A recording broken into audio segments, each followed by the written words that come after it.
What story is the world telling us about fatherhood that simply isn't true? I thought in my own life, I'm part of a society where if I put on an article of clothing that said dad on it, I would all of a sudden lose my cool status. But I imagined a community of men who were driven, hard-charging, high-performing men with sovereignty, and that they put on a shirt that said something about fatherhood in this body that was conditioned because they exercised and were in community and carried themselves with an energy and a presence. And then I started to think, that's the community I want to be a part of. And that's the world that I would love to be a part of shaping into the future. We say in our community all the time that it's not about always learning something new. It's about remembering something true, remembering a truth that you've had in your life and that you've known for a while and have a chance to practice that.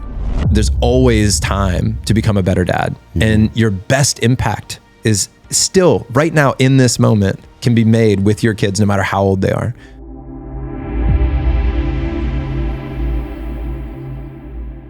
Jon, we made it. We're Yes. here. We are here, man. Welcome to the new studio. Welcome back to the podcast. Are we here? We are. Is this real? Unless it's a projection of a hologram of us in another dimension. That could also be true. But dude, it's just so cool to have you in the studio. 2015, we were chatting 2015 about mindset. You came on the old show, which was Wellness Force Radio. As you know, the new show is Wellness and Wisdom. So today, man, just tell people what you've been up to in the past 7 years. I know that's a really big conversation, but tell people just, in a encapsulation, how have you grown since we interviewed last 7 years ago, which is crazy to even think. You know what popped in as soon as you said, what have you been up to? It's like making mistakes. Yeah. That was what showed up, was making mistakes. And then also learning to accept myself for those, forgive myself for those, learn from those, and just one foot in front of the other. There's been so many moments over the last number of years where I was so disappointed in myself, for my behavior or my reactions. And a lot of the work has been figuring out how to accept the humanity, of Jon Vroman. And like, hey, there's all these different versions of myself that live within this body. And I think when I was in my 20s, I got good at trying to craft the one that I think the world needed and the one that I was proud of. And I got good at muting the voices of the ones that I was like, oh, that's not really what I want to bring to the table. And so the last number of years has been a commitment to consciousness. It's been a commitment to figuring out how to express myself with respect to those around me as well. Because I don't want to just carelessly, every thought I have, every impulse I have, I don't want to, live under the banner of authentically being myself without any care of those around me. And as a dad of two and married, there are people that are in my close proximity that are part of my journey. So learning how to co-regulate with those people has been a mission. It's interesting. When I hear you speak, you use terms that maybe if somebody hasn't heard them before, they might deem them esoteric in a way. But when you say them, there's a different gravity, there's a different weight when you say them. And it's because I got to connect with you 7 years ago. And even today, you feel more balanced, more, I don't want to say the word whole, but more evolved. You feel more evolved. There's always been a calmness to you, which is why I think people hire you for speaking gigs and you really know how to hold a room.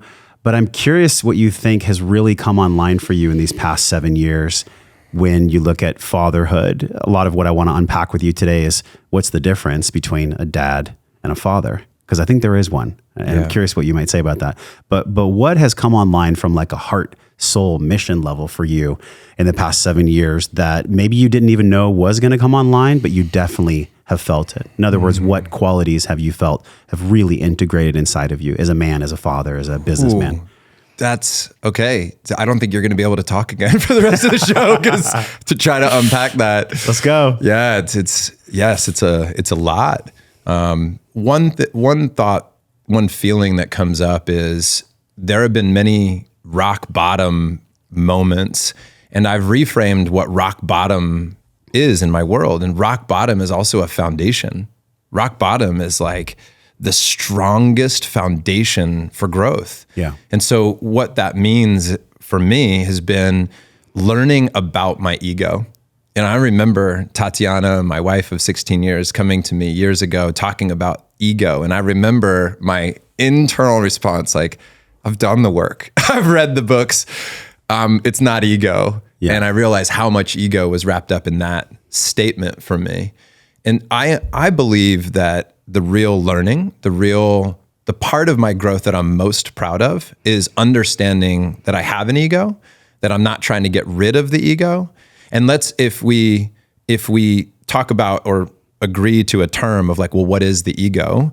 This created self, right? My buddy and Front Row Dad, great speaker, author, psychologist, Kelly Flanagan talks about the ego castle. Have you and I ever talked about this? No, but I think I know where you're going. Yeah, go ahead. And so I think this is an important piece of it because this was part of my evolution, I feel. And that is that when you're in grade school, you start to develop your ego castle walls. And the way I think about that is like clothing. And when I was growing up in Virginia Beach, if you wore Billabong, Quicksilver, or any of these cool surf brands, people thought of you differently because you learned how to create a wall that this was to protect yourself from other people hurting you, not accepting you, wanting to love you. This was your protection. Mm-hmm. In junior high, and I saw this and felt this. This is where people build cannons on their castle. This is the best, defense is a good offense, and you go after people. This is why junior high can be so cruel. Yeah. Because you learn how to attack to protect yourself. And then in high school, you develop your throne. And your throne is your throne of righteousness. So all of a sudden you figure out that you're really good at something, whether it's sports or academics, and you can sit on that throne of righteousness and protect yourself there.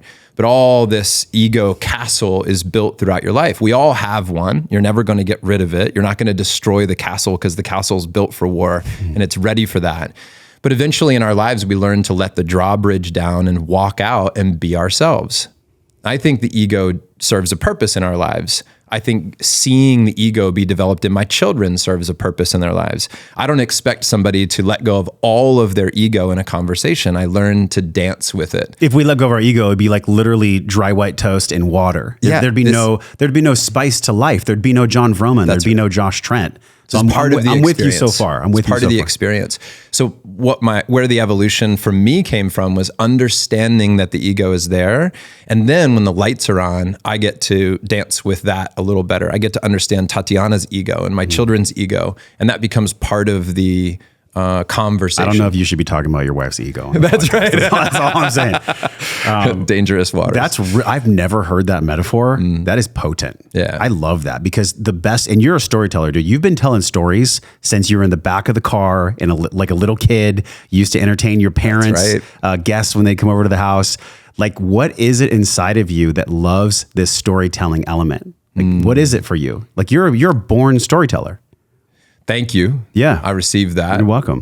It's both helped me and hurt me in my life. I got so many funny stories about using stories to try to get love and attention, right? And exaggerating stories, which I'm sure I do to this day, mostly unconsciously, but I attempt not to. All my stories that I tell today are meant to be rooted in as much truth as possible. And that subject to your interpretation of what is truth, right? Yes, there's the objective and subjective. Yeah, my biggest need has been to fit in. I value community so high. And as a kid, I wanted to be loved and connected with other people so much that I realized that storytelling was a way for me to learn about them and a way for them to learn about me.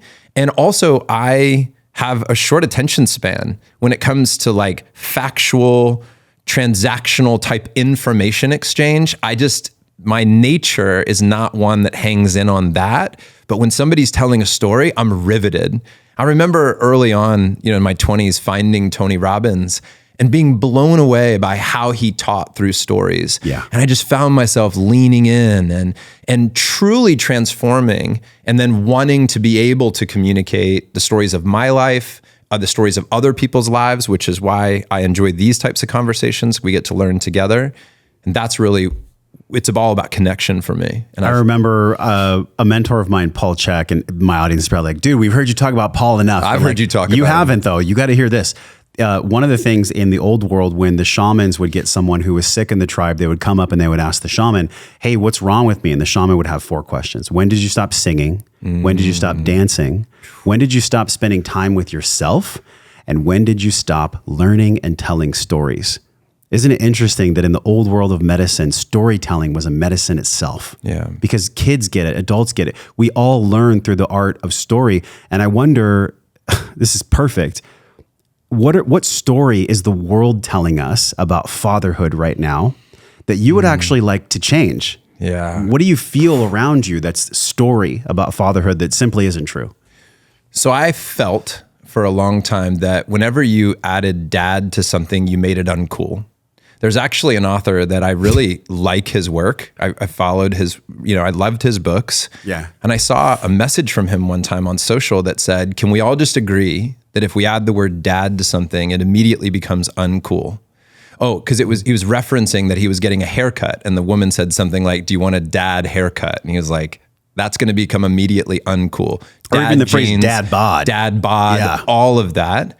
And then I started looking around, feeling into the societal norm, looking at the TV shows, the commercials, the way we represented fathers, the way we thought of fathers. And it was not complimentary. No. It was not encouraging or empowering or uplifting.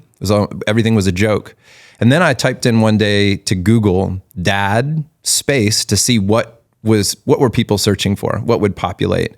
Dad joke, dad bod, everything was missing the empowerment of what would a world look like if people were searching for dad wisdom, dad strategies, dad legends, whatever that might be.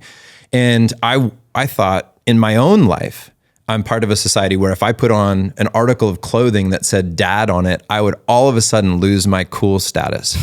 But I imagined a community of men who were driven, hard-charging, high-performing, entrepreneurial, spirited, owners of their lives, perhaps owners of their businesses, owners of their world, men with sovereignty, and that, they put on a shirt that said something about fatherhood in this body that was conditioned because they cared for it, because they exercised and were in community and played sports, and they carried themselves with an energy and a presence that was palpable in the room. And they just had this essence where somebody's like, I don't know what it is that guy has, but it's something special that when he walks into a room, when he sits around a table, when he addresses people in his world, there is certainty.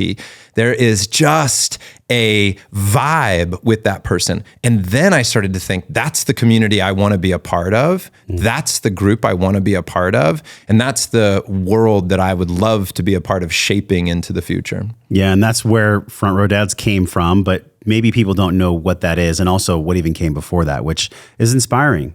The way that you brought kids with special needs and even kids that are at the end of their lives to the front row of concerts. This is 2005, I think. Yeah. You started the Front Row Foundation. Do your homework, man. And so in 2005, you had been out of Cutco for 7 years. How long had you been out? No, that was actually... That was during Cutco? During Cutco. Oh, you left Cutco in 2008. Yes. So, okay. So looking back on that, this seed that you planted about telling a new story for fathers, it needed some specific fuel to germinate. Yeah, that's right. What was that fuel? And by the way, it seems like a lot of people come from Cutco. By the way, I don't know. It's like you, Rob Dial. There's a bunch of other people. Cutco must teach some really unique business skills. Jon Vroman. That's a whole nother podcast. Yeah. But tell us about the way in which that seed you planted to tell a new story about fit body, fit mind, attached to a positive outcome with my family, my business. When did that really start to grow, and how did you feed it? How did you feed that seed in you while you're in corporate America, no less? Yeah. So the timeline is that I reach my dream job in the Cutco community. Amazing company, by the way. What was the dream job? My title is National Sales Promotion Manager. So listen to this. My job is to create the incentives that motivate the reps and the managers to hit their goals. So I would create contests, and I would put up a contest and say, if you achieve this sales goal, I'll take you to Italy for 7 days. And I would take groups of 400 people to Italy for a week. and we would play and have fun and adventure together. And this was my world. So, and I had to go check out all these places. So my friends would laugh at me. They're like, wait a minute. So your job pays you to go Spain, south of France, Argentina, all these places to check out locations so that you can take hundreds of people there to reward them for their job. And I'm like, that's my role. And it was the best. I love the company. I love the people. And I have it in my heart to want to be a moment maker for people. So this is part of the story, right? My whole identity is in making moments. And if you trace this back to when I was a little kid, I would wake up early and clean the house and make menus for my mom and dad. Like I was doing this at a very young age where I wanted to wow people, right? I wanted to be a host. And so I was in my corporate job making great money. I was a host. But what happened was I started to look at my world, and there's only so many fancy dinners and great places that you can go and how much you can achieve for yourself before you start to ask the question, at least I believe, what can I do to help other people? And that's what led me to Front Row Foundation. So we started Front Row Foundation, and I ran that, just as a passion project while I'm doing the corporate gig. But then I wanted to put more of my attention to the charity, but I felt divided. Do I serve the Cutco community or do I serve this charity? And when I asked the question, I remember my buddy John Berghoff talking to me about this. And the question was, could there be a role where you would make money and it would serve the charity at the same time? Could you create more harmony in your attention and your focus? So then I launched Front Row Global, which was my speaking and coaching company. And I was speaking about living life in the front row. So there's a lot you can learn about living life from people fighting for it. Yeah. So I wrote the book, I did the thing, I did the speaking. And then this is where Front Row Dads comes in. I'm at the height of my speaking career. I'm achieving all the goals, traveling all over. This is 50 paid presentations a year. I just got paid $35,000 for a 1-hour speech. I'm literally flying as high as I can imagine being in this world. And my wife says to me, you're more of a moment maker for the rest of the world than you are for your own family. And she said it in a way that called me up as a man. And I needed to hear this because I was so worried about standing on stages, getting the ovation, making the impact, showing my kids how to pursue your passions and providing financially and all these things that I realized that I would put hours and hours and hours into creating a front row event for somebody through my charity and go out of my way and then just mail it in for my kid's birthday and just show up. Wasn't it coming from a place of being of service to your family though, or was it not? It was, I did, and both of these things can exist. I conditioned myself to want to serve and give to my family, but what ended up happening was that I hid at work. Because family was hard, marriage is hard, raising kids was hard, dealing with screaming children, and work was easy in a sense. It was, and what I found was that I was under the banner of pursuing my passions, showing my kids how to live a great life and so on. I was actually, there's a part of me that was hiding. So a lot of that was present. And then when dads hide, going back to the new narrative, when dads hide, they're more susceptible to isolation. They're more susceptible to being the Homer Simpson. They're more susceptible to being an archetype of laziness or really of a victim. And I think for me, I do get triggered, and it's my work. I get triggered when I see the majority of movies out there that depict the father as an overweight, unintelligent doofus. And I brought this up to Carrie, and she was like, I don't know. But then I showed her one specific example, and I think it was the guy who was a bus driver.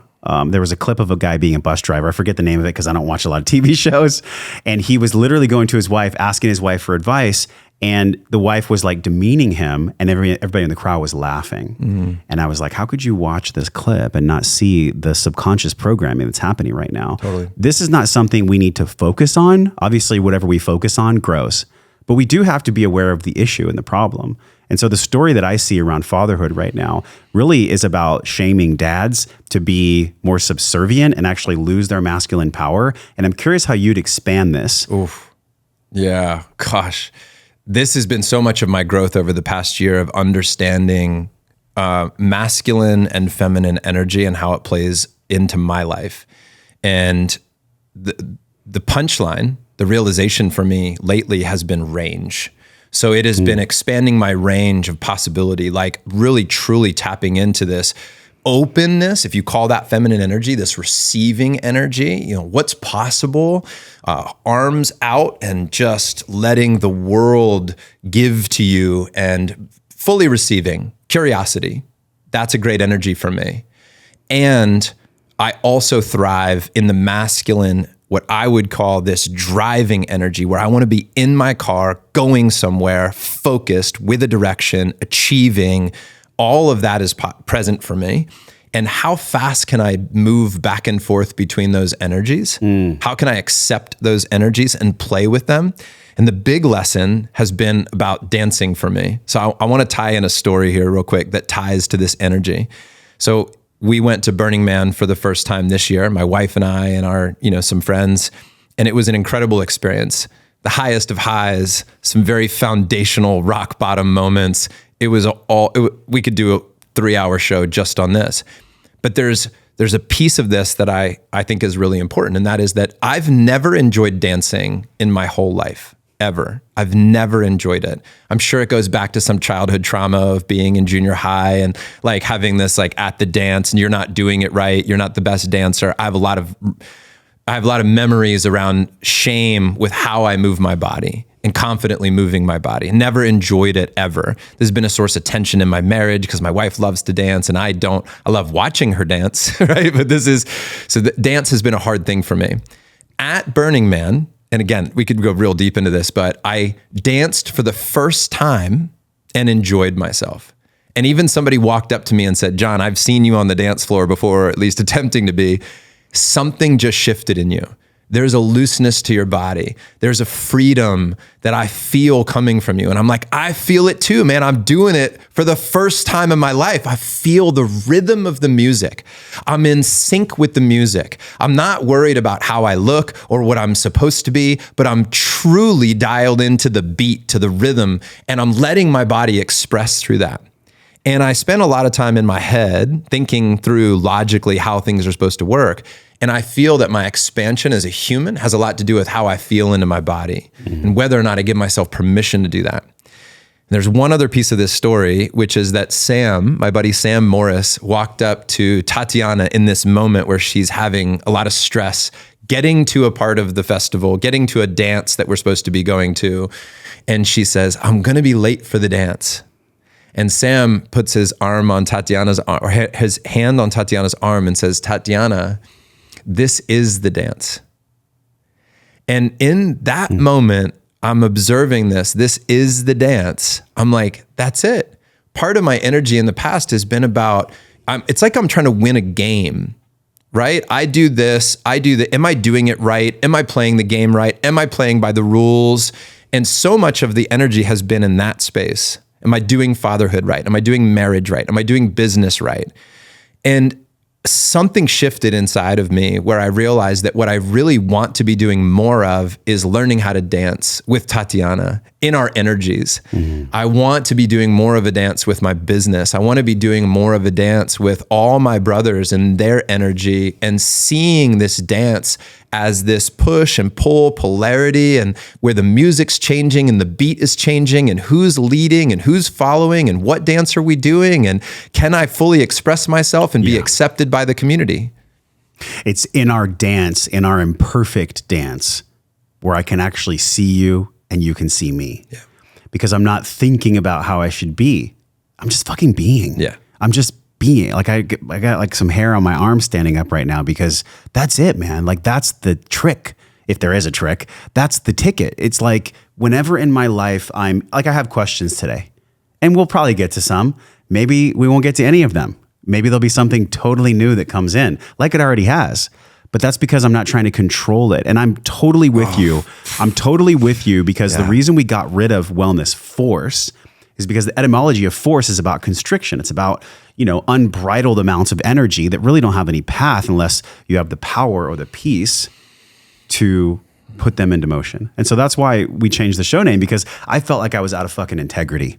I felt like I was out of integrity. I wasn't enjoying what I was doing anymore. Now I'm here with you and we're dancing. Yeah, that's it. We're actually dancing. And I think this is infectious to men right now, because men have been taught for a long time. My dad's generation was like, suck it up, pussy, put some dirt on it, get back out there, make as much money as you can, and to hell with everything else. There was no conversations about emotional intelligence or how are you feeling, or even honestly with gratitude for my father and for all my generations. They just didn't know, man. They didn't know how. They didn't have the tools. They didn't have the awareness. So as we continue to unwrap this new story of fatherhood, what are some other ways that you're already doing it, by the way, with Front Row Dads and the live event we'll talk about? What are some other ways that we can, as men, as fathers, paint this new story and get away from the fat, overweight, stressed out imbecile that a lot of, unfortunately, is being focused on in the media? Like, what's the new story? What's the ingredients there? Well, I think part of it is men have to know themselves. This all begins with somebody being willing to take a look at who's really present. And can you see all these parts of yourself and accept that? Like even the part, this just came up at our retreat. So 50 men days ago in Austin talking about things that most men will never talk about. Most dads will never explore. And one of the topics that came up, which I didn't see coming, it just came up in the room, was how much we want to, and I'm sure it came up because somebody vulnerably shared this was their reality, how much we want to control our spouses, our environment, our kids, so that we feel safe. That's it. That we feel loved and accepted, and that we are safe. Even in the questions that I ask my kids, I want to control. I'm attempting to be curious. I'm like, I'm just being curious. And I do this with Tatiana sometimes, where I'm like, I'm just being curious, but in reality, I'm trying to control her.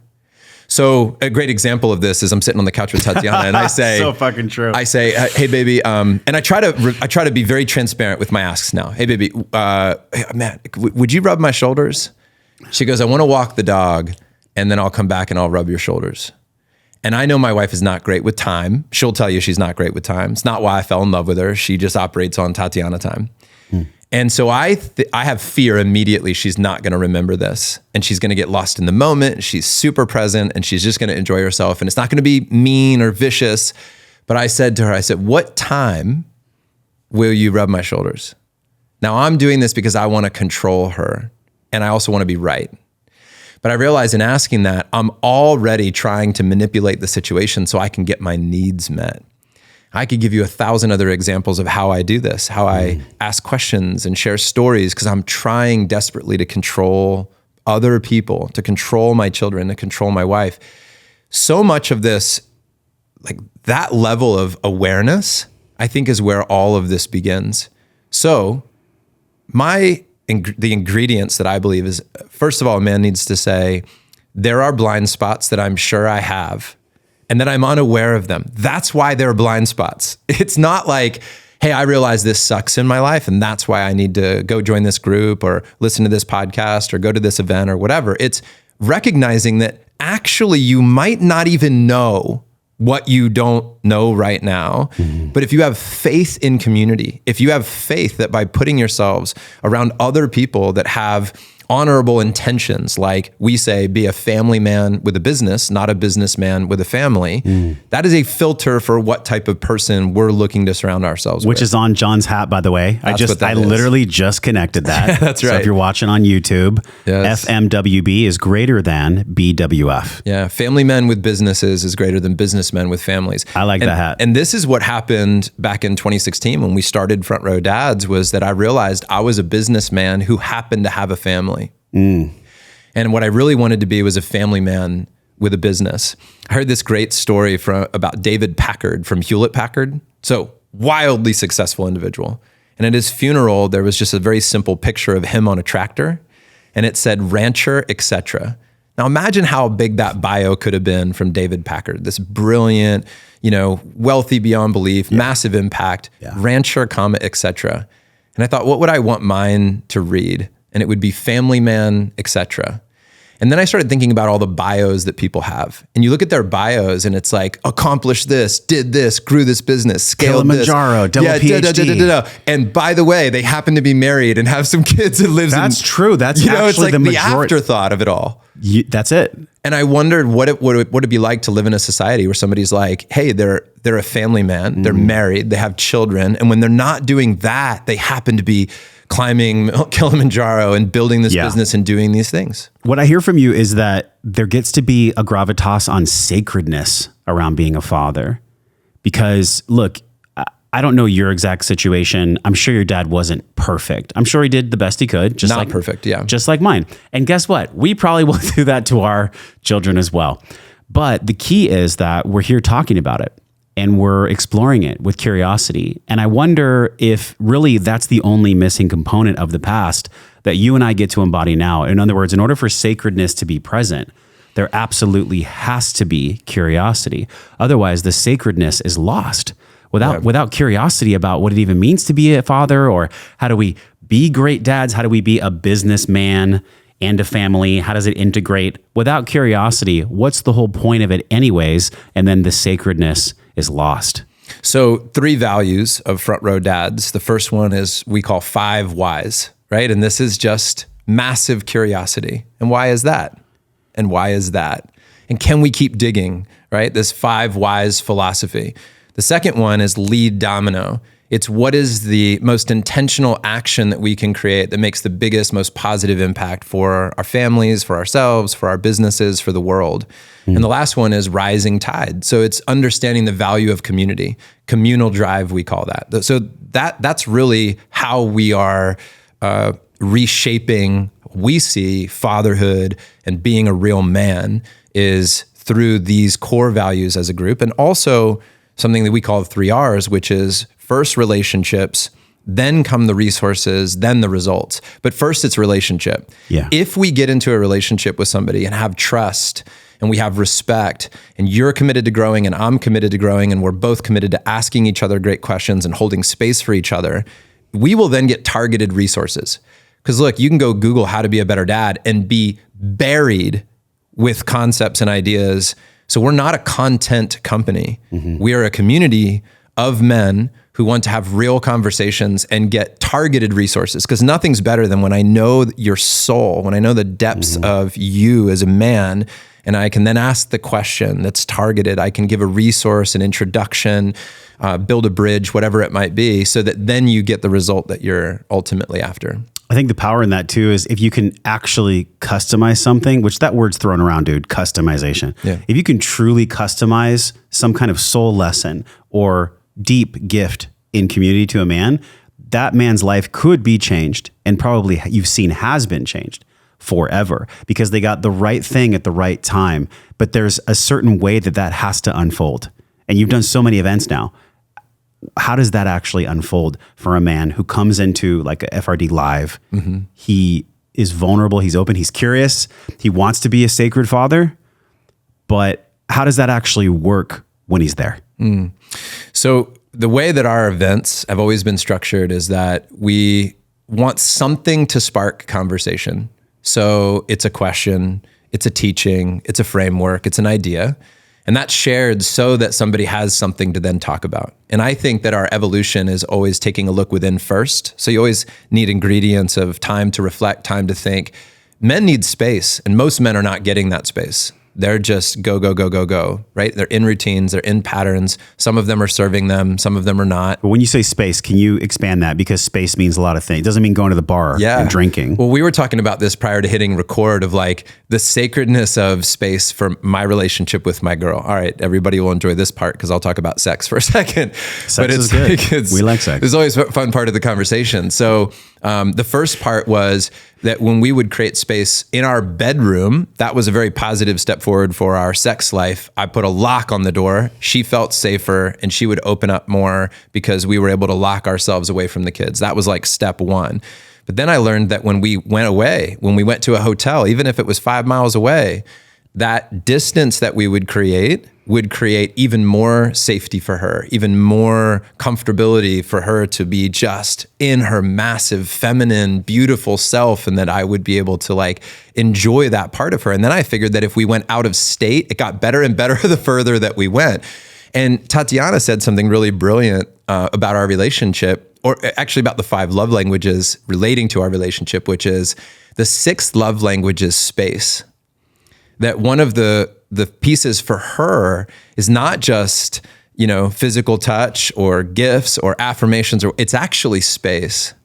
And if I go full circle back to my family being gone right now, I feel so much love for them the further that they get from me. And then if you go back to I'm on a little bit of a tangent, but I'll bring it all back and tie this together, is like creation of life. The thing that we want, both for a man and a woman, right after the pinnacle of of life being created, of the sexual act, of an orgasm, is distance. That's what we want immediately following it. Yeah. Well, if you start to look at that as ingredients for creating anything in your life, so sexual energy is creative energy. And if we look to the creation of man, the creation of life, and we take a beat from that, we take a lesson from that. When we create space, all that means is distance, which is why men benefit when they retreat, when they go somewhere else to learn, when they get away from their families, get away from their homes.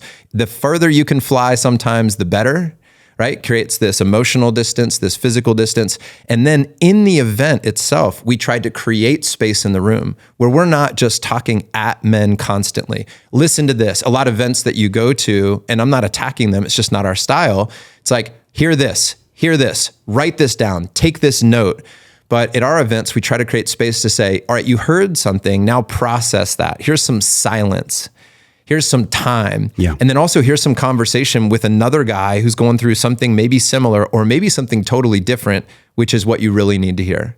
So now have a conversation amongst yourselves as a group. And that's really the ingredients for growth for these men. They'll tell you that the highest value is not learning from me, not learning from our experts, but actually talking to each other. Last night, I lead a men's group here in Austin. And last night we sat and I was like, okay, what can I do to actually take us away from all the stressors and all the stuff that occupies the majority of our time? It's space. I didn't think of it until you mentioned it, but it was space. We did a 30-minute breath work, like a theta breath work. Yeah. Theta, obviously accessing creativity and dream state and spirituality, and the shares and the connectivity and like the depth in which these men shared. Like it makes me emotional right now just talking to you about it. Like it was so real. It was so just honest. Yes. That God, we all got served medicine, no psychedelics needed. And there's so much power and beauty in that when we create the spaciousness in our lives. That's why, the man cave thing exists, which I don't know your thoughts on a man cave. Maybe you like it, maybe you don't. What are your thoughts on man caves? I think it depends on whether or not you're hiding there or you're going there to recharge. So the intentionality behind the cave is the most important thing. I'm not anti-man cave. I just think sometimes I see man cave and I am aware that it's probably not the healthiest use of time or resources, although it could be just the majority of time. So I'm wondering, in your own life, have you had to create multiple times space for yourself, either in your own created man cave, or what were the learnings? What was the wisdom that came from you taking a break from the family, from your wife, from your business, but only because you chose to give yourself that space? Yeah. Oh, there's so many angles. Let me talk about one that we haven't addressed yet, which is the business piece. Because a lot of our audience in our world, in the Front Row Dad world, they're high performing entrepreneurs, they're business owners, they got a lot on their plate. So I realized that my work week was Monday through Friday. And I was packing Monday and packing Friday, and I was trying to get going as early as I could on Monday and stay as late as I could on Friday, in a sense of like maximizing the week. And I would find myself on Sundays mentally checking out from the family because I had to prepare for Monday. I've been there. And then I find myself like so exhausted by Friday, worked so hard right up until the last moment. I showed up to my family without anything to give for the weekend. And so the best decision I ever made for my business was to schedule nothing on Mondays and Fridays. Literally, so for me, Mondays, what I called it, map it out Monday. It was like my time to think. It was my time to map out the week and set up the dominoes as I would want them to be. It was totally open. And then Fridays, totally open. And I called that follow-up Friday. It was like everything that I needed to button up from the week. Having the space in my calendar, on my work calendar, is actually one of the best things I ever did to be more present at home. See, I was busy trying to figure out all the breathing techniques and the focus techniques and how do I be fully present with my family. It wasn't a how do I be present with my family problem. It was actually a work problem. It was a work schedule problem that was causing me to be very disconnected at home, right? And not showing up with the right vibration for my family. How did that manifest? Like, what was an example of how that showed up at home? Well, I would have such a difficult time checking out mentally. There's something, I don't remember who wrote this, maybe Chip and Dan Heath. I don't know if you're familiar with their work, Made the Switch, Stick. They have so many great books, Decisive, two of my favorite authors. They call this the Tetris effect. So if you play Tetris long enough, you'll then go out into the world and you're trying to like put this building next to that building and you can take this car and put it in between that car. You can't turn it off. If you're a lawyer, as an example, and all day long, all week long, you're looking for like, what's wrong? Yeah. You carry that into your family. And so I was carrying into my family all these tasks, all these activities, all these problems. And I would be trying to play Army Men with Ocean or just have a walk and talk with Tiger. And I was solving problems in my mind. So I needed to figure out how to give myself space for the bell to stop ringing. Literally, like if you ring a bell and it's just, slowly, just quieting, I needed space for that. So where it would show up is I was at home with my kids, but not really. And where it was resolved is I gave myself more space. I just felt this yesterday. I was watching Nova. He's got a cough right now. And he was crying about something. And he's been crying a lot. So I like checked my phone. And then I looked and he was looking at me, check my phone. Yeah. And he's 16 months old and he's already his brain is neuroplastic more now than ever, actually, because he's in theta the majority of the time. His hemispheres are connecting. I mean, he's basically on a drug all day long. Most kids are 0 through 7. So I'm like, okay, how do I want to program my son about me? And I put the phone down and I actually like moved it away from myself so that I wouldn't touch the phone anymore. And then I was present with him. Yeah. And then I had more patience. So I wonder in you and in men, what is that inside of us that is this call to balance our open-heartedness and maybe our feminine to our family, our energy, and also our get it done, slice through the crap masculine that makes us check a phone when our son is crying? What is that? How do we balance that?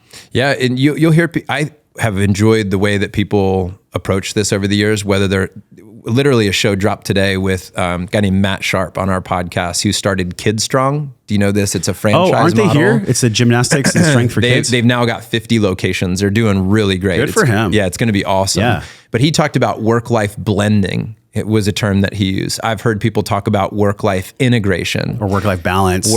So a lot of it is work-life harmony. It's figuring out how do these things work together. And what I have found as my kids have gotten older, now they're 8 and 13, I get to talk with them about it. I get to literally tell them, I struggle with this between being driven, achiever, and then switching back and forth very quickly to being open and present and receiving. That is constantly a dance. And I'm always trying to figure out, is this dance working for me and working for others? And most of the time, it's just a matter of being aware of the impact of that dance. Mm-hmm. So it's talking about it. It's bringing it to light. It's acknowledging that it's there and recognizing that it's a struggle for everybody. I've never met anybody who doesn't struggle with that particular piece of turning it on and off and switching gears and moving from, and by the way, even within children of like, I have to treat my 3-year-old differently than I treat my 8-year-old, differently than I treat my 16-year-old, who I treat differently than I do my spouse. And I'm constantly bouncing back and forth. You talked about earlier when you mentioned the switchability Yeah. Like the capacity. You talked about the space, like creating a space. Range. Feminine. And I was on a podcast once and somebody asked me something like that. And I was like, well, really, as men, we just have to have like an adaptable shoreline because the water's going to do what it does. Like the feminine's going to do what they do. And this is an honoring of the feminine. I'm not dissing the feminine. I love the feminine. Like that's why it's in our new logo, the upside down triangle, the water symbol, because I'm trying to master the feminine in me. Totally. I'm trying to understand what that actually is and be honest about it. But I wonder, like for you, what is the biggest way that you've had to adapt your shoreline with your wife? How has she become your greatest teacher when it comes to understanding, not judging, but like truly understanding how you can dance with her shoreline, with her femininity? Oh, what is the biggest way that I've needed to adapt to my shoreline? One would be truly accepting her. All right, so I've got a great story for you on this one. So we're in Florida. We're with friends. It's supposed to be like, this is a couples trip. There's other couples with us, private home on the beach, fun, joy. That's the intent, just hanging out. And Tatiana and I are starting to have like tension. I don't even remember about what, and it probably doesn't matter. But the point is that I wanted to resolve it. Now, this is actually our dynamic. I want to fix something. If it's a problem, I'm like, let's talk about it. Let's talk about it right now. Yeah. And I'm like a seeker in that sense. Well, she is an avoidant personality where she's like, I just want time and space to think about this. I don't want to talk about it.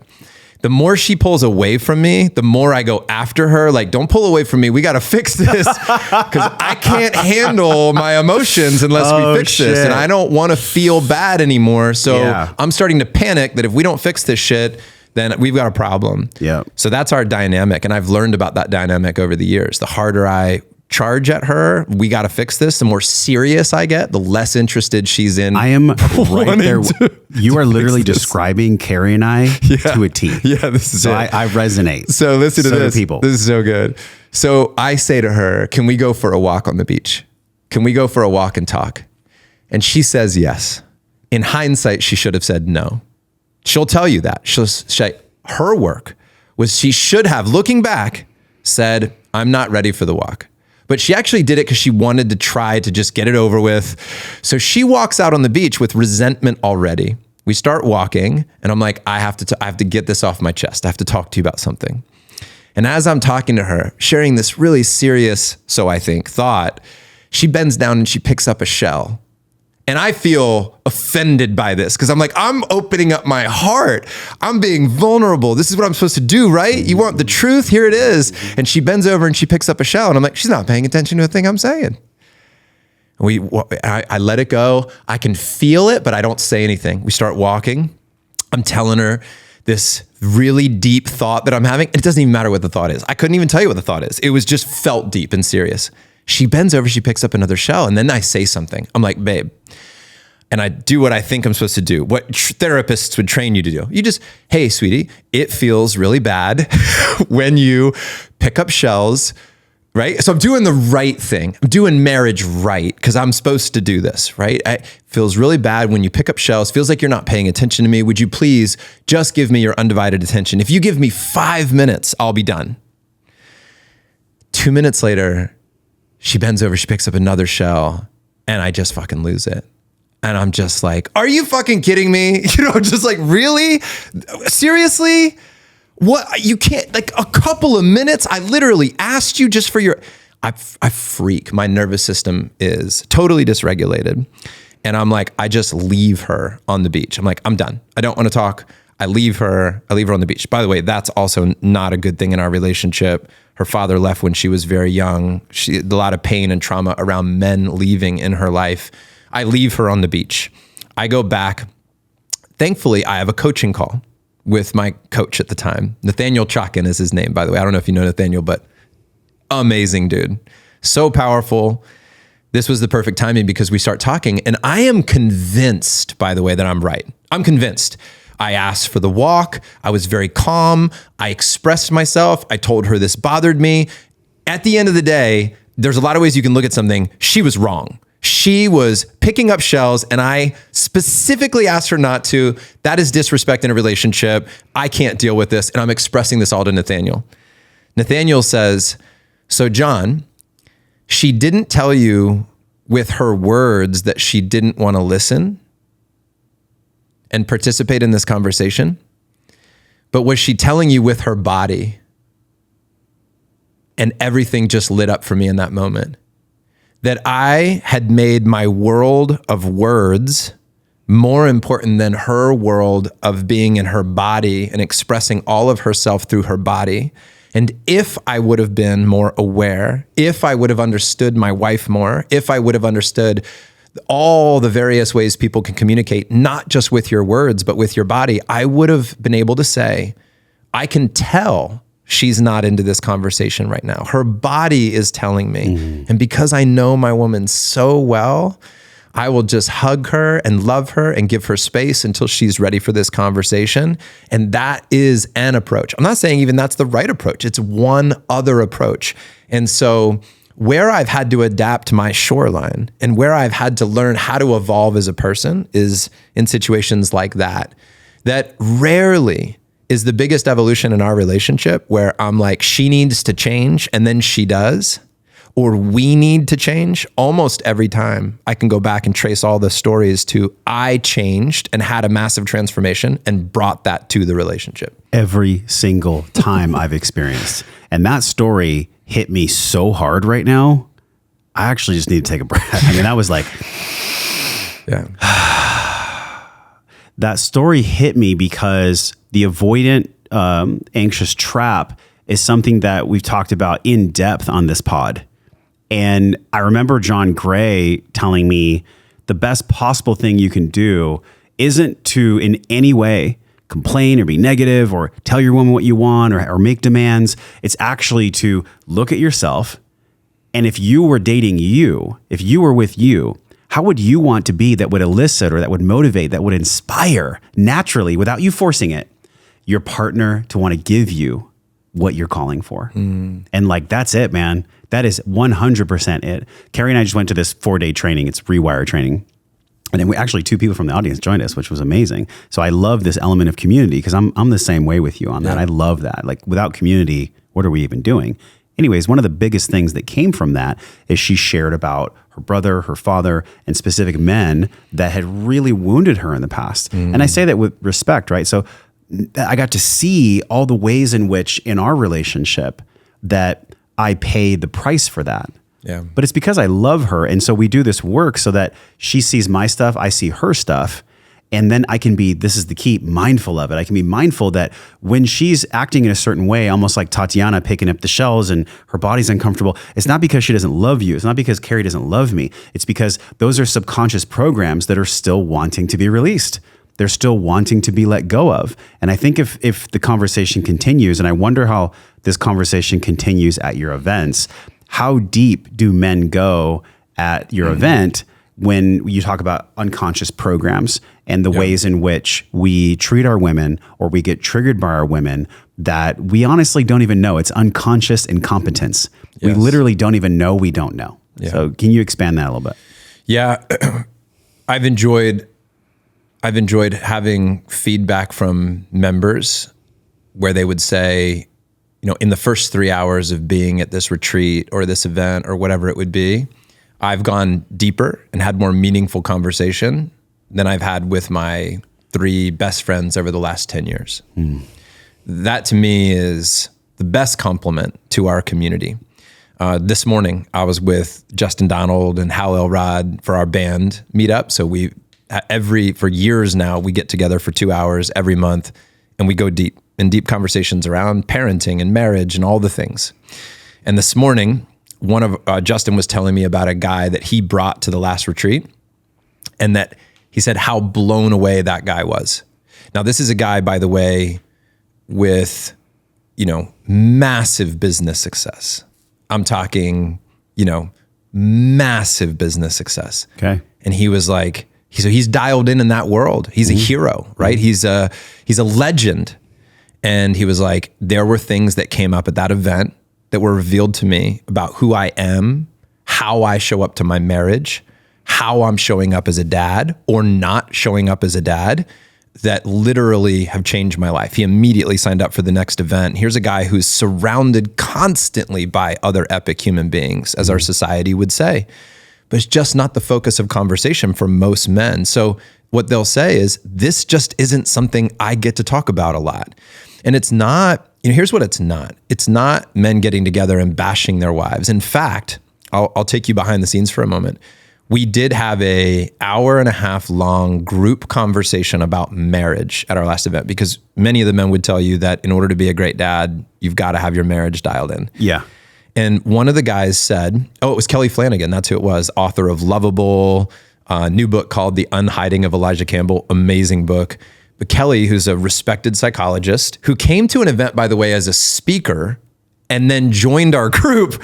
That's how he felt about the community. That sounds like that's what's going to happen for me. He said, Jon, I wish that there were video cameras right now in the room, just so that our wives could see how we're talking right now, because every part of that conversation was about the men accepting how they needed to change, and how so much of their past paradigm was, I need to get my wife to change. And I lived in this world of, I'm in this personal growth space and my wife isn't. Mm-hmm. So a common question that we get is, you're growing so much as a man, right? How do you help your wife to step more into this personal growth space?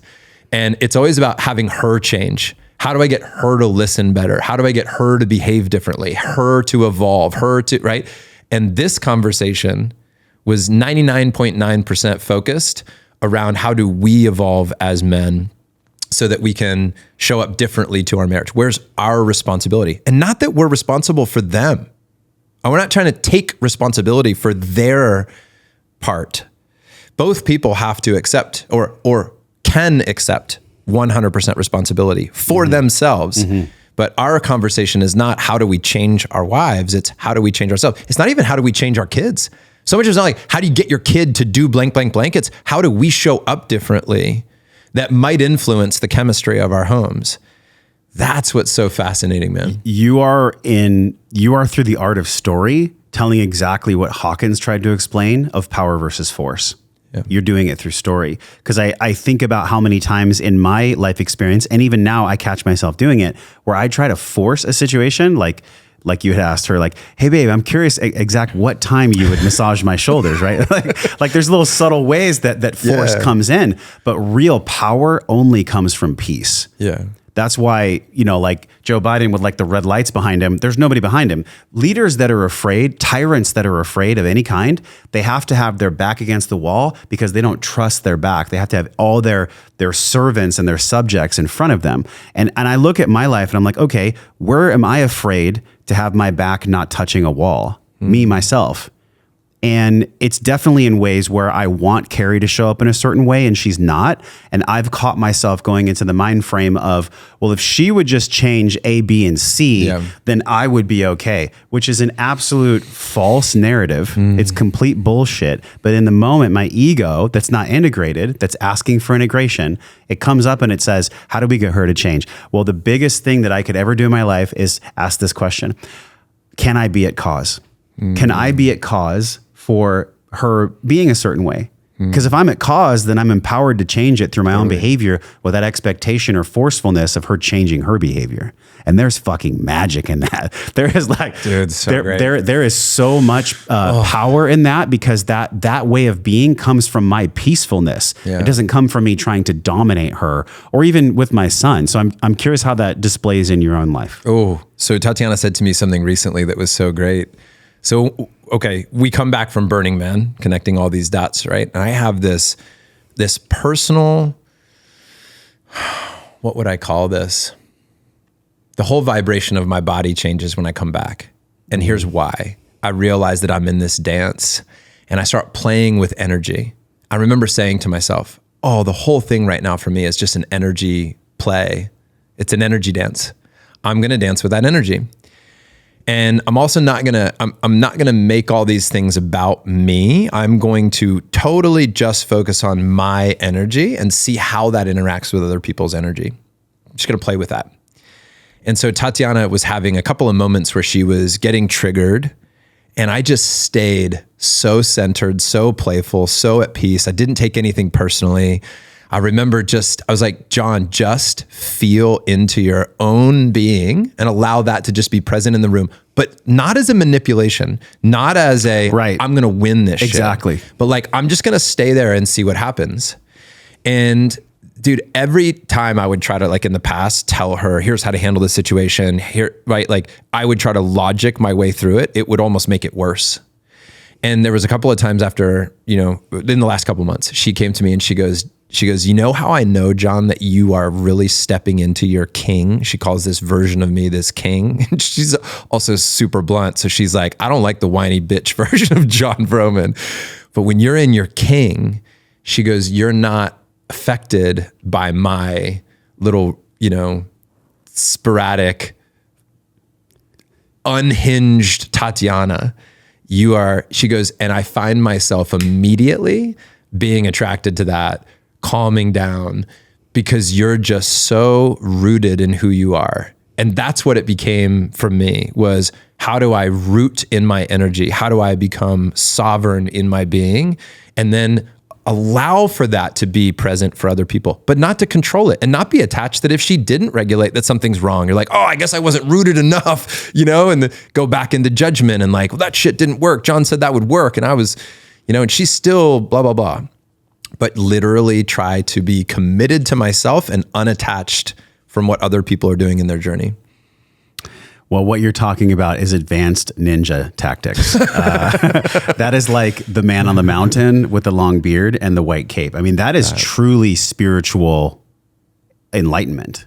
Now, you hit the mark on that a lot, but you're not perfect on that mark, right? No, man, I still fall. And I've been triggered a dozen times in the last 2 months too. Great. Well, with a big event coming up, I'm sure that happens, right? You have contractors and scheduling and all this stuff. By the way, the event is at frontrowdads.com/live. Yes. And the code is Josh. Can you just tell the men and even the women, for the men listening, they're getting a hookup, man. So thank you. Yes. And I'm going to be there speaking. We're going to be doing some breath work. It's going to be incredible. Yes. I can't wait for this. This is going to be my first event for just dads, for fathers. Yeah. So tell people what they're going to get. Yeah. You're going to get community. Is really show up for the community, show up for the men. That's the greatest value of the people that are going to be there. I mean, I could start name dropping. Yeah. You'll see some of the names when you go to the website of like who's present, but there's a bunch of names that are, by the way, people and not necessarily celebrity names, although there will be some notable people in the room, but it's just, I know the people that are coming. I know many of the people that are coming. They're some of the best humans walking the face of the earth in my mind and in my heart. I'm so grateful to spend time with them. So that's why somebody should go. Yeah. I had this moment, by the way, years ago when I was in my 20s and I saw Tony Robbins on TV. And I first of all, I was distrusting. I was like, what is this shit? Somebody trying to sell, right? It was this distrust. And I would get that. I think everybody should have like healthy skepticism. Me too. From Me too. Whoever, whatever. Yeah. Like if you're skeptical about Front Row Dad Live, then great. I think you should be. You should, and you should maybe be listening if you trust Josh and whatnot. You should be listening to that too, because I remember going, should I spend the money on the CDs for Tony Robbins? CDs for Tony Robbins. Dating yourself. Dating myself. But then this is what hit me, Josh, was it's not about whether or not the CDs are worth it. Mm-hmm. It's whether or not I'm worth finding out. Like, am I worth $200 to go find out? Am I worth the money, the investment to find out? And my invitation for men is to consider that we invest in so many things to serve our families.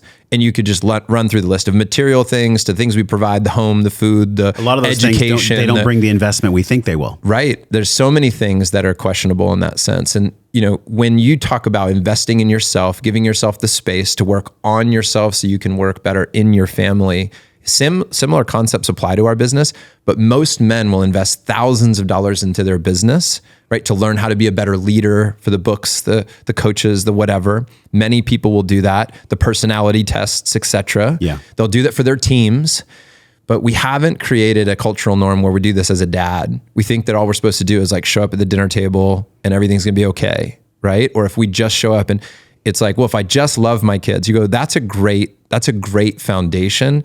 And let's not mail it in at that. Like, let's let that be the base. So what men are going to get from this event is a chance to express themselves and a chance to hear other people express themselves, both with the highest of highs, the biggest wins. You walk away with all these new strategies, but also people that are asking big questions, and you're able to ask big questions and get big answers.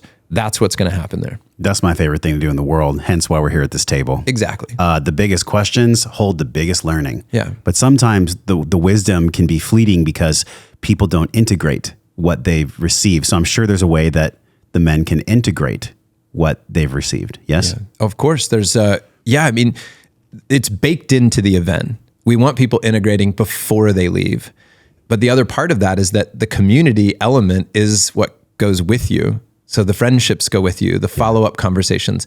I always say, you're not going to learn everything you need to know about fatherhood or marriage or any of these topics in 2 days. It's just impossible. It's not going to happen. But if you can spark something, if there can be something that's born there. And the other piece of it is, we say in our community all the time that it's not about always learning something new. It's about remembering something true. And so many times we go to these events and we think we're going to learn something new, but often it's about remembering a truth that you've had in your life and that you've known for a while and have a chance to practice that. That alliteration is awesome. It's not about learning something new. It's about remembering what is true. Yeah.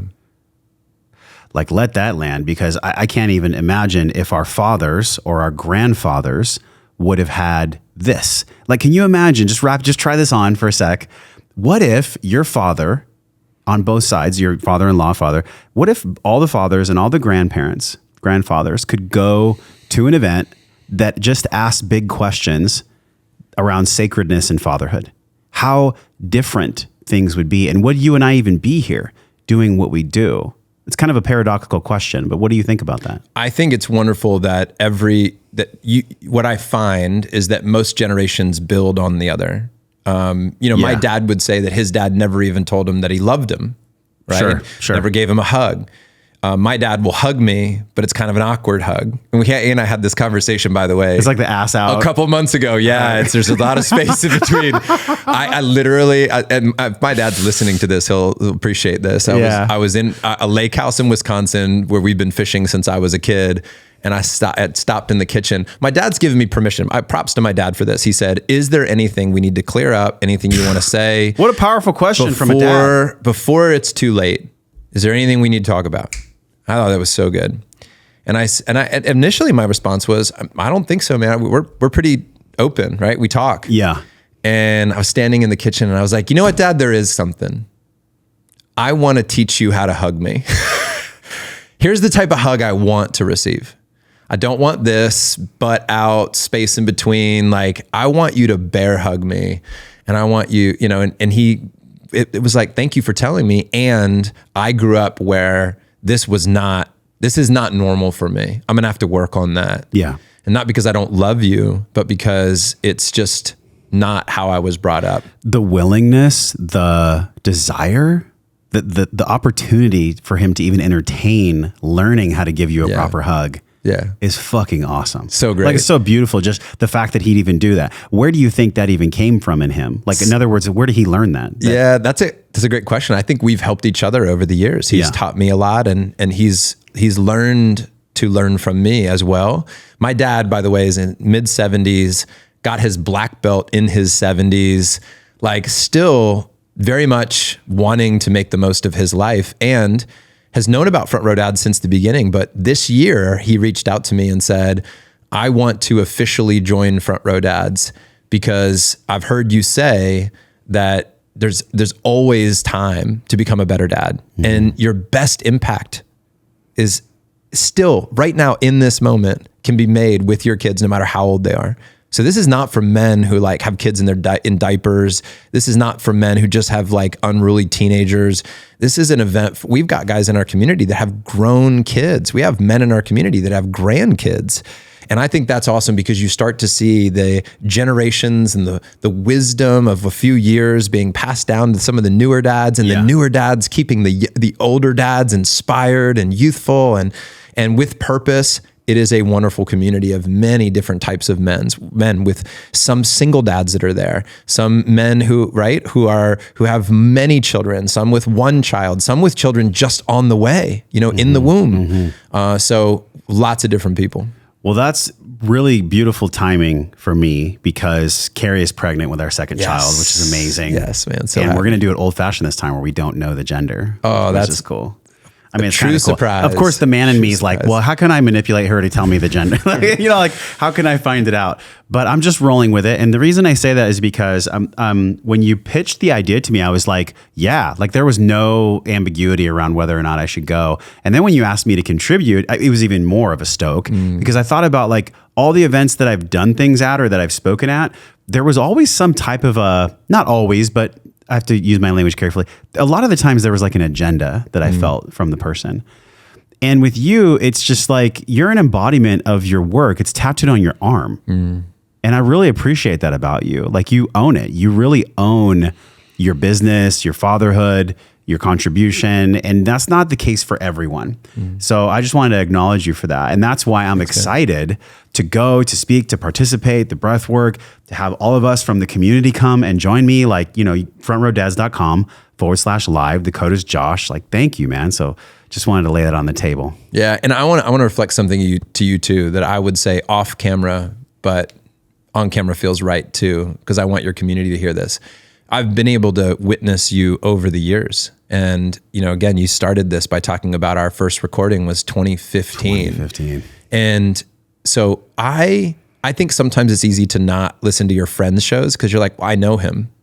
Right? Like I know that guy. What am I? Right? Like, somehow we've identified that because we know that guy, we know everything he's going to say. There's no more wisdom. Like there's no more wisdom to come from that person. So, and by the way, it does get a little difficult when you've got a lot of friends who have podcasts and you're Especially not going to you live in Austin. You're not going to catch all the shows of all your friends with podcasts. But I'll tell you that I have listened to enough of your episodes, more than a handful of your episodes, over the years to be able to confidently say that my reaction internally when I'm listening to you, when nobody is with me and I'm in the car by myself listening to your show, I'm like, my reflection is, dang, he has done work.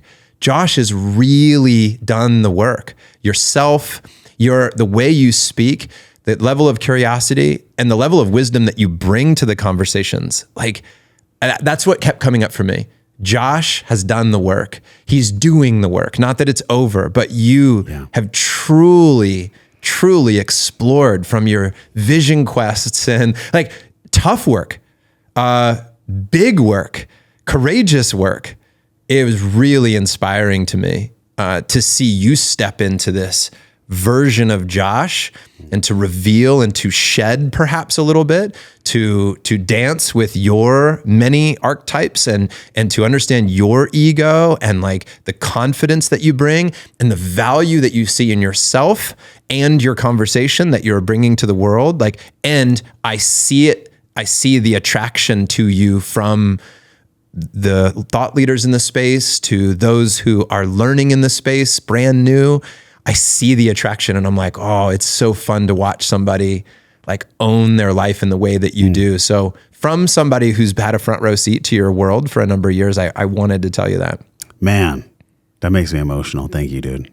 I'm just flashing back to when we recorded. I was on a rickety plastic stand in like a one bedroom Encinitas, like broke in credit card debt and just, it's really special to receive that from you. So thanks. Yeah, and here we are. I didn't even think we were going to be able to start the studio because I was like drooling over all the equipment. I'm like, does this thing work when it's wet? Because I don't think I have to wipe the drool off of all of it. It's so beautiful, man. Okay. Thank you very much. Thank you. And answer this question for me. It's at the core of like what I was feeling when you were coming over here. I'm a dad. I'm a father. I'm a provider. I'm a protector. I'm a lot of things.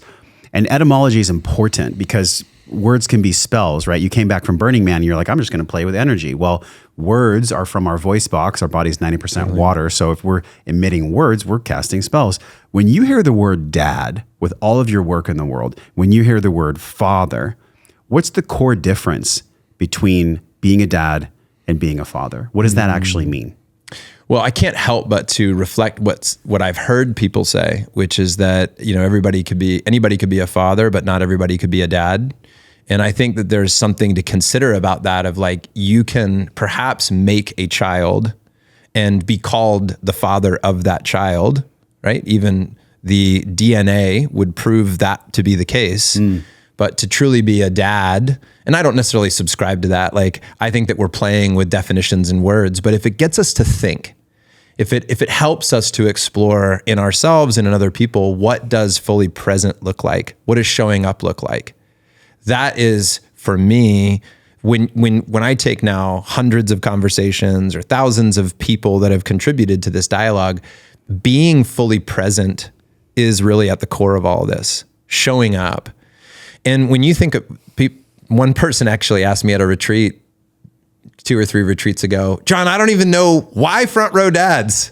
Why did you name this front row dads? And I said, well, because being in the front row is like stepping up to the people, places, thoughts, and things that make you come alive, that you want to help them come alive.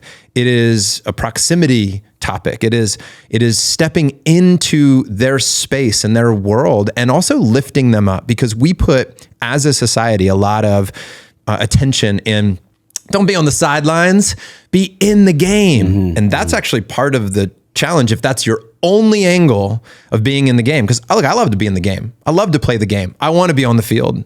But I also want the time in my life to let somebody else be on the field, and for me to put them in the spotlight, and for me to just be cheering them on. That's part of who I am as a human. That doesn't mean I'm afraid to be on the field. It means I'm not going to just hog the field all the time. And as a dad, part of what you learn to do is that, you might have spent your earlier years as a man like really trying to achieve. Like, it was very selfish, and you should, because you needed to grow. You needed to put all your energy into this thing to be able to achieve whatever, maybe provide, put food on the table. But at some point you need to then put your kids in the game, and you need to be a front row dad, shining the light, giving them the microphone, giving them the stage, not always providing everything, but to witness their life, to hold space, to put them in safe environments where they can grow. So that is the essence of what a front row dad is somebody who powerfully holds space, who consciously helps shape an environment and allows other coaches to coach your children and other teammates to influence their behavior and give them the chance to share their voice and not always be like, let me give you the dad wisdom, but let them, the wisdom emerge from within, and they'll likely teach you as much as you teach them. I could see the potency for maybe a father or a dad who's bringing a life into the world and the life isn't here yet.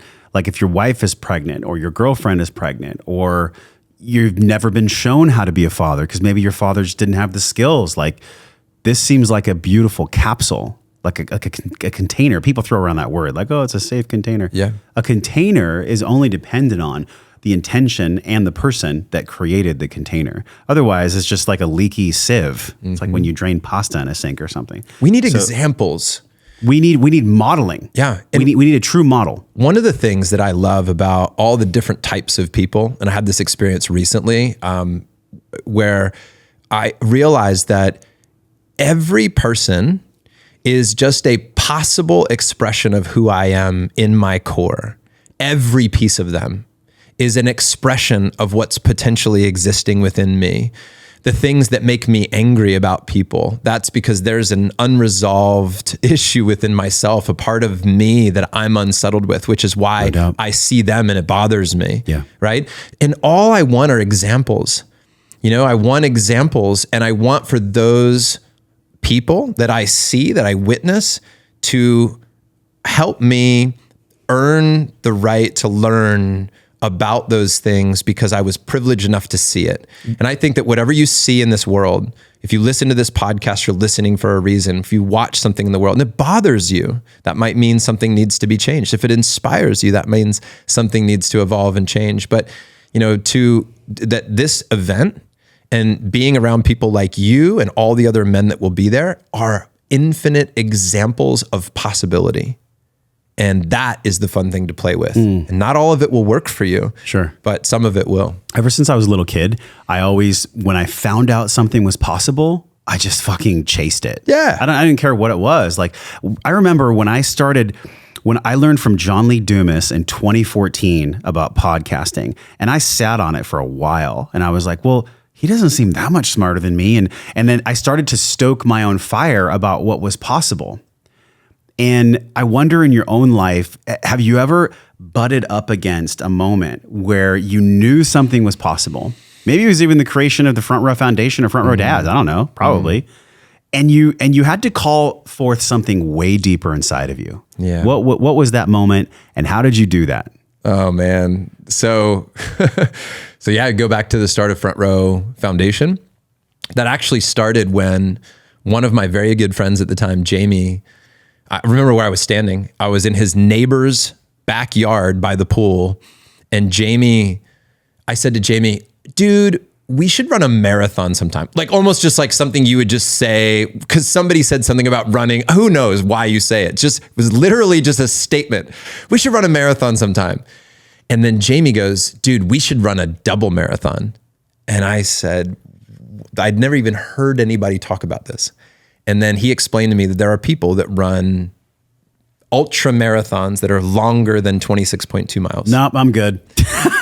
And he goes on to tell me about this, and he tells me about a guy named Dean Karnassus, who at the time was running these crazy marathons. He looks like a runner. He is like a robot. He is he's a freaking running robot. Born to run. Yeah. Yeah. Well, needless to say, here's what happened. I committed to doing a 52.3 mile marathon, right, in 16 weeks from that moment. And never having run more than 3 miles in my whole life.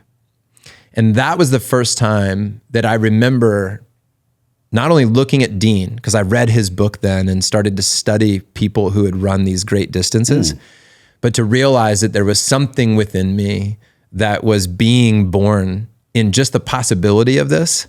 And then we did it. And we used that to raise money to start Front Row Foundation. So we called it the Run for the Front. We sent out a letter to our closest family and friends, and we raised a couple $1,000s. And we created our first event for Effie Habucky, sent her to Brooks and Dunn. And this was in 2006. The first event actually happened. And that was it. And we ran the race, and my life was never the same after that. I find it like so deeply inspiring that you were in Cutco, and there was a part of you that was coming online that probably wanted to be an entrepreneur, I assume, for quite some time. Yes. Yeah. And you were using that as fuel, but the way you did it wasn't like, I'm going to find a widget. I'm going to sell TVs. I'm going to be, in the CPG industry. You're like, I'm going to take kids that are on their last leg of life, and I'm going to give them an experience that moves them and that gives them grace and that gives them meaning and that gives them happiness. That is such a rare choice. What a selfless choice you made to start your entrepreneurship. Maybe in that way. Maybe. So let me tell you How something. so? Let me tell you something. This is a realization that I had recently, was that starting Front Row Foundation for me felt like in that moment, like I felt taken care of, and I wanted to help take care of other people. It also addressed my greatest fear and my greatest love. My greatest fear was having my life end early and not being able to do all the things I wanted to do. And my greatest love was like moments where we could tell stories forever. So Front Row Foundation was fueled by my greatest fear and my greatest love. But something that hit me much later was that I was doing this type of work because I was almost trying to earn the right to be a good person. So I was doing it in a way that was like, I was chasing significance and importance, and I wanted so badly for my life to matter that I felt the only way that my life would matter in that way is if I was really sacrificing myself, even my health and my hey, look at me, how good of a person I am because I won't even sleep. I care so much about this event. Look at me, I'm sacrificing earning money so that I can do the charity work for free, and I can barely even pay my bills as an example. Look how good of a person I am. Right? I would realize now looking back that so much of it was driven out of this need to just want to again feel loved. And I'm not angry at myself for that. I'm not mad at myself. I don't think I'm a bad person, but I can definitely see how that played a role much more now, because even in this place, I stepped down from the board of directors of the charity. Now the charity is still running, still raising money, still doing great work, but I'm no longer the director. I'm no longer on the board. It's being run by other people. And I made that decision because I realized that I really wanted to be a moment maker for my family at this stage of life. I believe that the truest definition, I think if you look in the dictionary, that the definition of being an entrepreneur is a business owner who takes risk, who takes all risk. But I think that the real soul definition of an entrepreneur is a person that chooses a conduit for their own transformation. By becoming an entrepreneur, you will transform parts of yourself that you had no idea were even there, or maybe that your soul was pushing you towards, that was seeking that transformation anyways.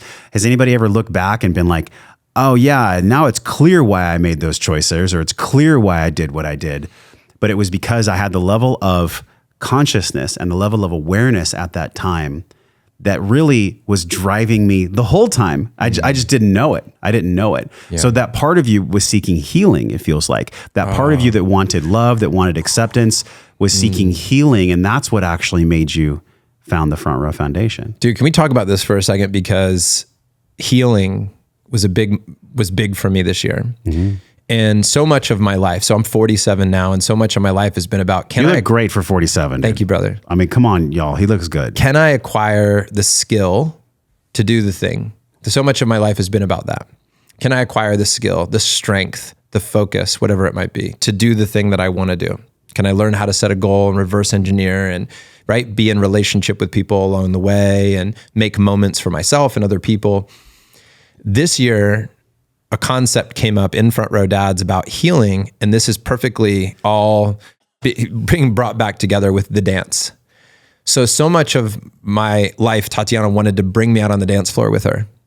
Come on the dance floor with me, right? She wanted to go dance and bring me, and I could not be that person for her in that moment, authentically. Everything was just no.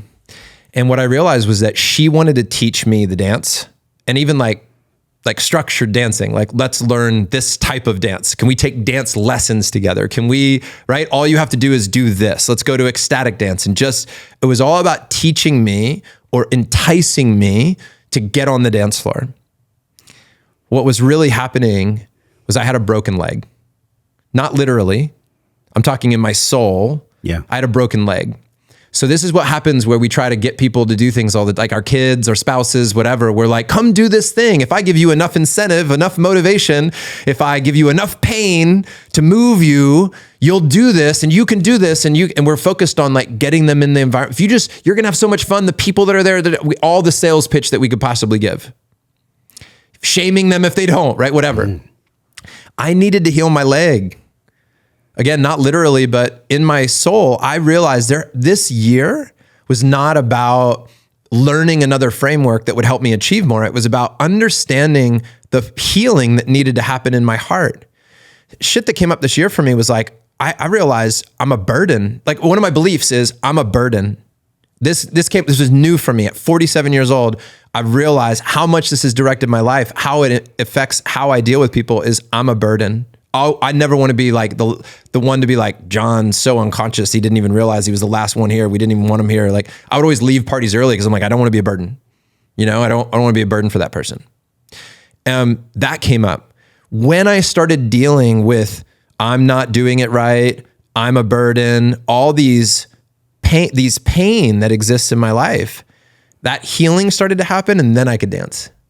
So I encourage you to think sometimes for yourself and for your kids and your wife that you might be like, they're not doing the thing. How do I get them to do the thing? Where might they need some healing? And where might you need some healing? And then maybe doing that thing will become natural. What did you do in order to access that awareness where you knew that you had these subconscious beliefs? I don't know if you're going to like part of the answer. I mean, part of my work this year, and only because I've listened to recent episodes of yours, so I realized this opens up a whole topic and conversation is part of my work has been plant medicine. Part of my work has been, so that's part of the work. I don't want to say it's not the silver bullet. Sure. But I have done therapy involving plant medicine and therapy that doesn't involve plant medicine. What kind of therapy did you do with the plant medicine? I've experimented with MDMA, LSD, psilocybin, 5-MeO, ketamine, I went all in over the last 2 years. And I can say from my experience, this has been a very positive thing. Yeah. I also believe that your guides, your advisors, your community are very important. I also believe in the integration work that is so important. And all I believe is that what this helped me do in these particular moments was to put aside my ego, to step aside from my ego and see something. It didn't fix anything. It allowed me to see something with so much clarity that I was then able to integrate on that thing. Some of the messages that I received were so clear on letting go and holding on, and that people are in my life to show me a possible part of my soul.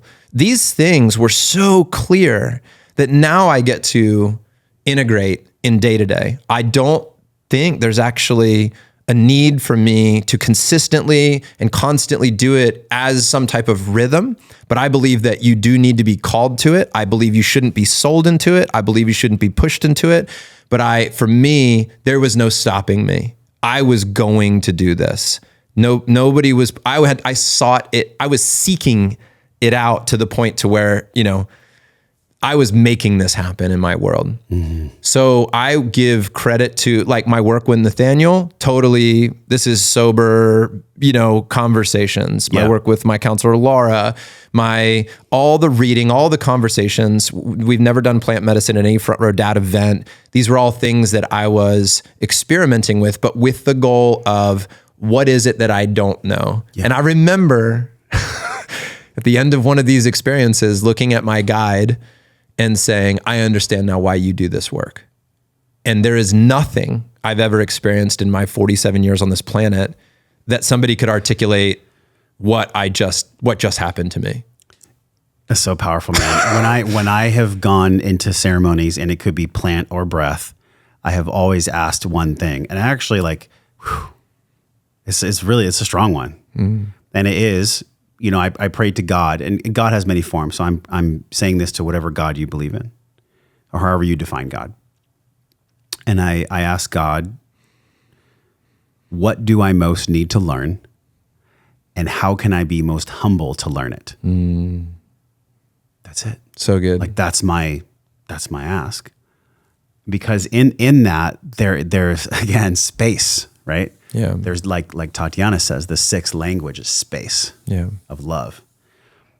And there is so much that can be fruitful and so beautiful in psychedelic ceremonies. And just like any tool, right? There's a handle you hold. Mm. And with psychedelics, it's actually sharp on both sides. It's not just a katana, right? Or maybe a katana does have a blade on both sides. Psychedelics is a tool, but a hammer, can build a home or could kill somebody. But psychedelics are very, very tricky because if you don't know how to hold it correctly, or if someone's holding it for you with the wrong intentions, they can cut themselves as they cut you. And that can be really harmful. Now, your experience is beautiful. So I say that with a word of caution, and I say that with a word of love, because man, and there's lots of resources that we'll link in the show for this as well, because it's been a topic of conversation that's come up with like Ben Greenfield and myself and Aubrey Marcus and myself and lots of, and even with my mentor, Paul, like we share a similar mindset around this. Like it is so important. The hand that is holding the sword, it's actually more important than the sword itself, because the sword can cut through subconscious beliefs and bring out, I'm not worthy, I'm a burden, I'm not loved. And those things are just wanting to be let go of. I mean, they are asking every day. My subconscious mind is praying to me and saying, can you please let this out? Yeah. Can you please let this out of me? And it gets let out in many different ways. So I'm not here to judge your experience. I'm actually here to celebrate your experience. I think it's wonderful. Yeah. And a word of caution, because there is a blade on both sides. So we all have to be very aware of that. Yeah. And even the archetype of the protector that many fathers are. We're protectors. Yeah. How do you protect your heart, and how do you protect your family? That's very different than how your father or your grandfather protected theirs. I don't know my grandfather. So my grandfather on my dad's side died very young. I don't know him, but my dad always said I would enjoy him. And my grandfather on my mom's side was just such a kind soul. And I was very young when I knew him. And as I became more conscious and aware myself, he was approaching the end of his life. I just remember him being such a nice person. Like that's, so my dad and my relationship and how he saw protecting, he's told me many times, is like he viewed being disciplined, going to work, being noble in that space and putting food on the table was his mission. That is his singular focus. He wanted to be excellent at that. And he has spent most of his latter years now apologizing for not being more emotionally present and telling me how much of a better job he feels I'm doing than he ever did. And I don't find a lot of judgment in that. I really felt that my dad did the best he could, but that's how he saw providing, protecting, loving the family was through integrity, through stability. He's very risk adverse. He just wants to make good, solid, stable decisions. So that's how he showed up. And for me, I think I'm providing for my family, and I'm actually trying to protect them from the challenges of being too conservative, right? So I'm protecting them from that by putting them in places that might seem a little riskier, but I think it's risky to just stay home. I think it's risky to not step out. Yeah. Wow, dude. Okay. We've got to stop the podcast. You have a call that you get to be on. So as we say goodbye, answer this question that you answered 7 years ago. And that is at the center of all of what we've discussed today: fatherhood, being a dad, which I'm actually going to meditate on that. It's transforming what it means for me to be a dad, just having this conversation with you, which was my intention before we recorded. That was my intention. Like, how do I learn how to be a better dad and share that? And I know we've all gotten a ton from this, man. So thank you. But at the center of all this, there's you, there's the soul. There's also this pentagon that I've been teaching, which is the mental, physical, emotional, spiritual, and financial ways that we nourish ourselves. How do you define wellness in the center of all that? Like, what is your life now? And how would you define well-being or wellness? I think that for me, wellness is the fullest expression of my most authentic self. That to me is when somebody is well, is that their core being is able to be expressed like the seed of whatever it might be that's growing into the thing it's supposed to be. Can it receive the nourishment, the light, the water, the space, whatever it is, to become fully expressed? So the quest for me now is just, can I do that for myself? And can I provide a space for my kids to do that? Can I allow the safety to occur within my family for them to become the fullest expression of their best being, their most authentic being? That to me is wellness. Well, it feels well when I hear it. Yeah. So there's definitely some wisdom in there. Thank you, man, for being here. It only took us 7 years. But until Jon and I see you again, we're both wishing you love and wellness. And if you're a mother or a girlfriend and you're supporting a man, or if you're a man here with us, just head over to the site and join me. It's going to be incredible. It's frontrowdads.com/live.